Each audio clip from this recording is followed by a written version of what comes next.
Hey, what's going on, guys? Welcome back to another video. Today we are breaking down the week 22 schedule.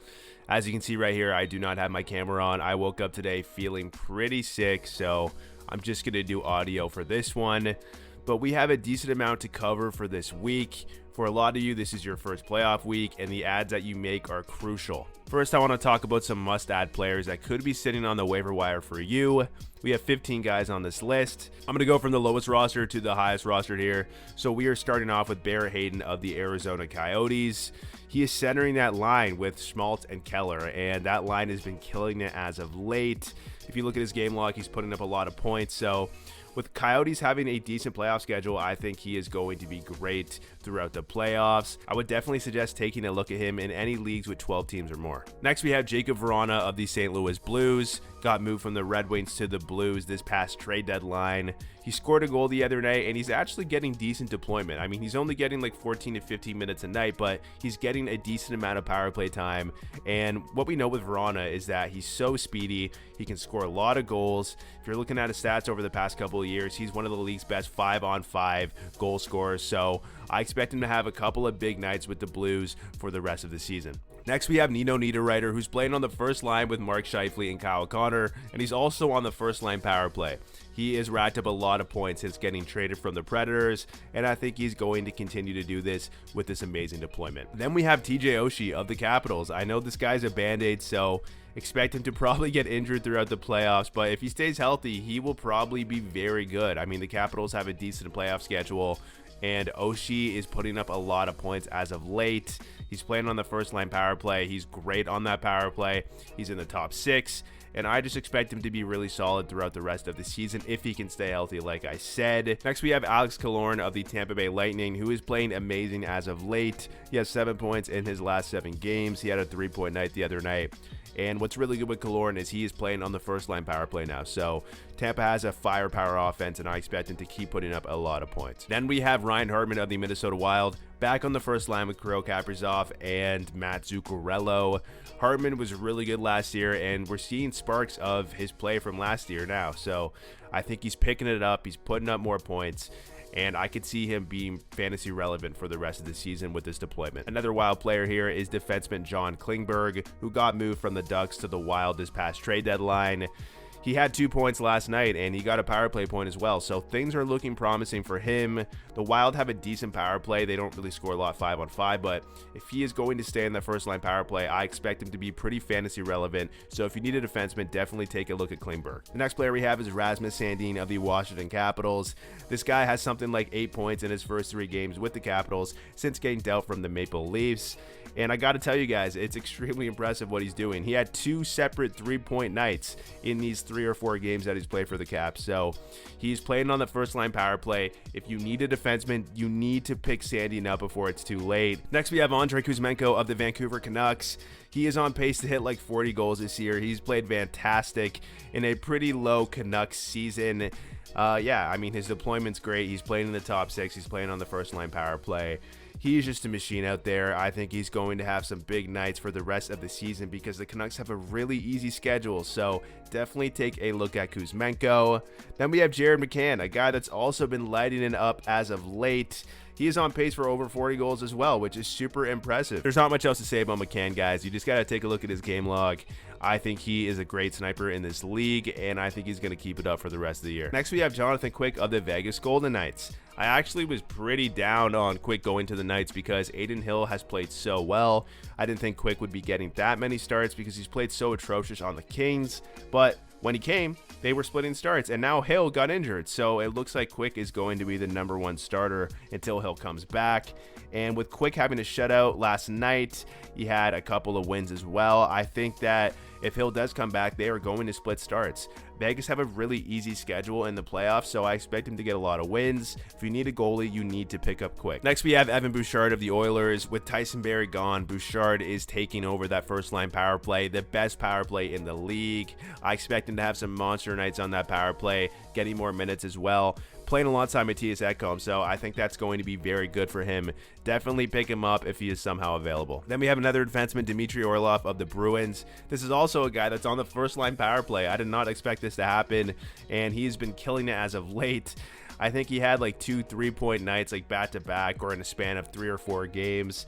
He has played incredible, puts up decent peripherals as well, and with the Bruins being the best team in the league, this is a no-brainer. Then we have Dawson Mercer of the Devils. This guy has been on fire as of late. He is a young player. He's breaking out. I was really high on him early on in the season, and it looks like he is finally coming into his own. I expect him to keep having those big nights with the Devils' firepower offense, and if he's available, you definitely need to pick him up and ride this hot streak. And lastly is Canucks goaltender Thatcher Demko. Definitely not helping the Canucks get a good draft pick this year.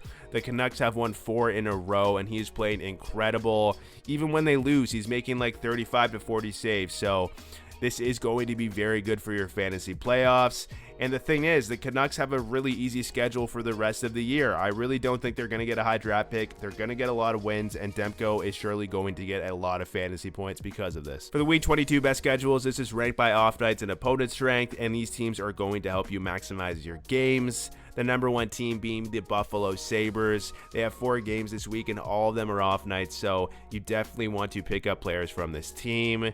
Then you have the Capitals and the Maple Leafs having 4 games and 3 off nights. Really solid. Then the Ducks and the Blues with 3 games and 3 off nights. Blues have a tough schedule, but I still like them for maximizing your games. Then we have the Colorado Avalanche with 4 games and 2 off nights. You want to pick up Avalanche players before it's too late, because not only is this week good with 2 off nights and also a really easy schedule, the next week is even better because they have 4 games and all of them being off nights and still having an easy schedule. So I expect Avalanche players to put up a lot of fantasy points. And then we have the Blue Jackets, also with 4 games and 2 off nights. Obviously, the Blue Jackets aren't the best team, but they actually have a really easy schedule this week, so you could see guys like Boone Jenner putting up a lot of fantasy points. For the Week 22 worst schedules, these are the teams that only played 2 games this week. The Detroit Red Wings have the worst schedule because not only do they play 2 games, but they have a really tough opponent record.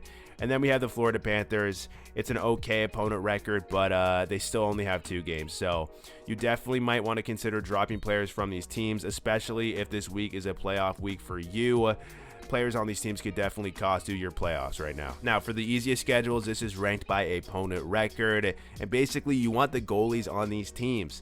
You have the Vegas Golden Knights with 3 games and a .449 opponent record. This is really solid, so you definitely want a guy like Jonathan Quick on your team, or Aiden Hill if he returns from injury. Then you have the Coyotes with a .462 opponent record. A guy like Vaymelko or Ingram could do pretty good, face a lot of shots, and potentially get some wins in there. Then you have the Kings with the .465 opponent record, so Korpisalo and Copley could be really good options. Then you have the Ducks with the .465 opponent record also. John Gibson could be a really good option. And then lastly, you have the Islanders with the .470 opponent record, so Sorokin should be doing pretty good. Then for the hardest schedules ranked by opponent record, we have the Jets having their hardest schedule this week with a .650 opponent record.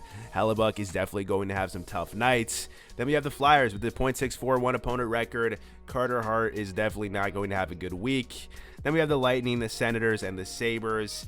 Definitely Vasi might struggle a little bit. Senators definitely have a tough road ahead of them, so Mandalese and Sogard are probably going to struggle unless they can squeeze out some wins. I know they're pushing for the playoffs. And then for the Sabres, I know their schedule is so good for maximizing your games, but a guy like UPL, Anderson, or Comrie, they could let in a lot of goals and cost you your week. So you got to kind of make a decision on your own if you want to have those goalies for maximizing your games and take on the added risk of them having a tough schedule. The number 1 team that could score a lot of goals this week are the New York Islanders with a .349 opponent goals against average. Then we have the Coyotes, the Blue Jackets, the Ducks, and the Canucks. So if you have players on these teams, you might put up a lot of fantasy points this week. Then for the lowest opponent goals against average, these teams might struggle to score some goals this week. The number 1 team is the St. Louis Blues with a 2.58 opponent goals against average. Then we have the Sabres, the Jets, the Red Wings, and the Minnesota Wild.